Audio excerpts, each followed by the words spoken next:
Hey guys, DMS here. Today I have for you the Sennheiser HD540 Reference Gold. Let's check it out.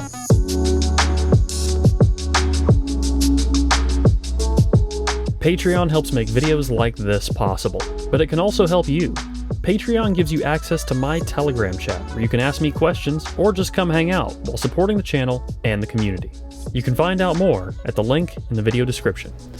Now, just like the HD800S is today's flagship for Sennheiser, well, aside from the 820 and the HE1, attainable flagship, back in the 80s, the HD540 Reference Gold was the flagship, the equivalent of their modern-day HD800. That's a pretty big span of time that's passed between then and now, and I wanted to get this headphone in, check it out, do a semi-review of it, but really compare and see how far things have come from then to now, and see if it really holds up, because this is a headphone that you can't just go out and buy. It's not one that's easy to find, and a lot of people will probably never hear it.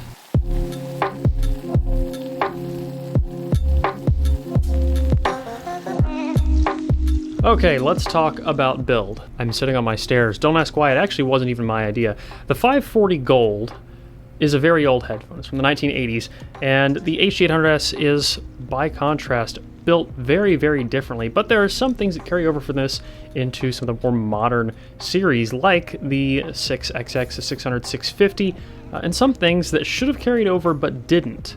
The pads, for example, on this are almost identical in feel, consistency, texture, density to the modern HD600 line, but the shape is more of an oval now on the modern ones. The roundness isn't necessarily a bad thing for these, but you can tell that the modern 6XX, 600, 650 are a little bit more comfortable in this regard, though I'm glad they kept the same pad material. The headband on the 540 Reference Gold clicks up and down and has a suspension strap on it, which I don't know why they didn't retain that for the modern HD800S, because it does need a suspension strap in my opinion, or at least a little bit more padding on top. The 800S is great in the cups, it's great everywhere else, but the top just needs a little bit more. And while the 540 Reference Gold does have great cups, the HD800S definitely takes the cake as far as ergonomic design is concerned in this region. The cups on the 800S are just massive, they never touch anywhere on your ears, though it does offer more acoustic impedance, bigger air cavity, and actually this pad gap, the backside of the pad rings on the 800S, is partially responsible for its treble peak. The reason you can tell this is the case is you can actually put a piece of foam behind the edge of this pad ring and completely eliminate, or mostly eliminate, some of the upper treble peaks. The 540 Reference Gold is symmetrical. You can plug up the plugs to either side, and it uses the same plug connector as the HD6XX, 600, and 650. A lot of similarities there. But is a little bit more plasticky. I would say if I initially held this headphone, I wouldn't think that it would last, but this has been around since the 80s, and this one has held up just fine. In fact, it doesn't really show any significant signs of wear anywhere on this headphone, which once again is surprising for how plasticky it actually is. But looking at the HD800S side by side, aside from the lack of a suspension strap, the 800S is just beautifully engineered. It is built on an entirely different level. Every piece of it feels solid. It feels like there was a lot more effort that went into the design, a lot more money that went into the design, and that's probably the case. We're looking at a pretty significant time difference from the same company from earlier on in their days to now. I think Sennheiser's been around for 75 years, maybe 76 years, something like that. That's a pretty long time. And one thing that definitely carried over from the 540 Gold to the HD800S is that they were both still made in Germany. They both still have these tags right here on the headband in the same spot, made in Germany, Sennheiser. So as far as frequency response is concerned, I have raw measurements of both the 540 Gold and the 800S down here, and then compensated measurements up here, the 540 Gold and the 800S. In both examples, the 800S is blue, the 540 Gold is red, and then right here, our target curve, which in this case is Kren's target curve for over-ear headphones, which is basically Harman highs and then flat from around 900 Hertz to 1K down. So pretty neutral overall. You can tell that the 540 Gold has a little bit less happening in the sub-bass and overall bass extension, a few decibels less. Note the scale on here also, we're using a 5 decibel scale, but these headphones appear to measure very closely at first glance, so we see a little bit of difference here in the HD800S's classic dip, and a bit more level through the highs, though higher than the 800S. which I think is part of why these headphones appear to be brighter, because, well, in all actuality, while the 800S does have a little bit more peaks and divots, the 540 Gold actually is, overall, a brighter headphone. There is more treble, even though it is more level.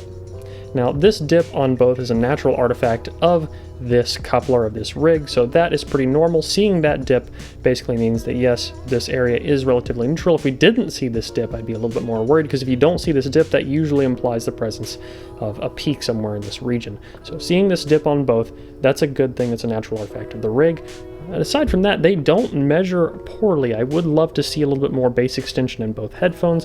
You can EQ it in on either, but the 800S really takes better to EQ than the 540 Gold does.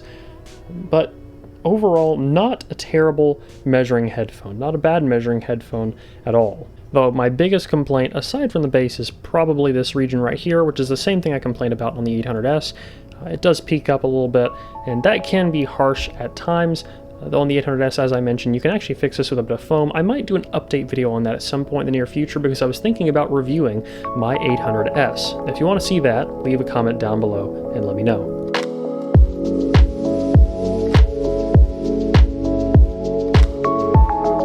That's kind of a tough one, because sound technology has changed a lot since the 80s, and most things from the 80s really don't hold up compared to today's standards, but the 540 Gold actually does, in some ways, not in all. One of the things this headphone does really well that I think actually still beats out a lot of modern flagships is its timbre characteristic.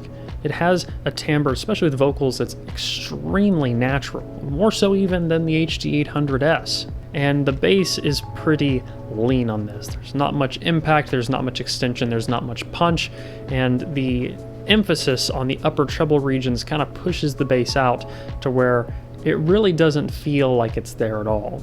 On some tracks, this works really well to the headphone's advantage. There's some music that sounds absolutely fantastic. Anything with brass just has this sparkle to it that really is not found in many other headphones aside from the 800S and the 560S. But the HD800S also has the advantage on things like soundstage. Now, I think a lot of that has to do with acoustic impedance specifically. The 800S has much larger cups. There's a lot more space between the actual driver and your ear. It's a very different overall acoustic design, whereas the 540 Gold is a lot more like the acoustic impedance of something like the 6XX, the 600, and the 650. The driver is right up against your ears. There's not a lot of space separating you, and that probably contributes to the lower soundstage, which isn't to say that it's non-existent. I would say that the staging on it is certainly wider than a closed back in most cases, but very similar to that of the 6XX. So vocals are very intimate, very close. You get a lot of vocal clarity, a lot of vocal detail, more so than the 800S, especially with the 540 Gold's very good vocal timbre. But outside of those specific cases and qualities, it doesn't stand up to a modern flagship. Especially if we're talking in terms of micro detail, just overall resolution, things like the 800S really do have a competitive edge that's just not where tech was at in the 80s. But that said, the resolving ability, the detail retrieval of these cans is really impressive. It's not what I would have expected from something vintage, and honestly holds up against things in the modern $300 to $500 price range. And if vocal timbre is a high priority, the vocal timbre of this does exceed several things that are nearly $1,000, if you can put up with the treble tuning and the lack of bass. So sound-wise, it's really going to come down to your music preferences, your tuning preferences. Do you really need bass? And how much does treble bother you? But that sparkle in the treble is also something that I know a lot of people really hunt for. It's something that I greatly enjoyed in a few other headphones that I feel like implemented the same sort of sound in a slightly better way. Things like the Grado Hemp and the Grado SR325X with the G pads. They both seem to have that same sort of sparkle, especially on brass instruments, but lack quite the same vocal timbre that the 540 Reference Gold has. And I would say the 540 Reference Gold does edge them out, certainly on resolution, overall detail. This is really a headphone more for two people, someone who is a collector who wants to have a vintage item like this, or someone who really just has a need for something different outside the ordinary. Some people want just a different sound. That's why I picked up and purchased a pair of the SR325X, because they're so different from everything else in my collection, and as a result I use them very, very frequently. Now, the owner of this headphone is Sennheiser Connor. He has a hi-fi amplifier repair business, and given that he uses a lot of decent power old school Class A amps, he powers this headphone fairly easily on a lot of these amps.